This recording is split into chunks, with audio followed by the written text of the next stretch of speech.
This represents a typical recirculation loop installation found in a chemical distribution system. The bellow pump is operating normally in this installation.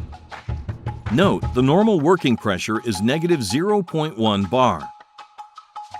To understand the impact of the tubing's diameter on the pressure and the bellow pump, let's focus on the tubing at the inlet of the pump.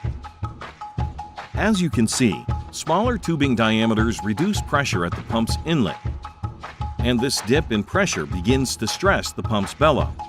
A continued drop in pressure creates a vacuum, which stresses the bellow and causes a structural deformity.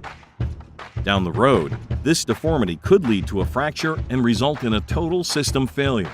This is why it's important to use the tubing diameter that is recommended in a pump installation manual.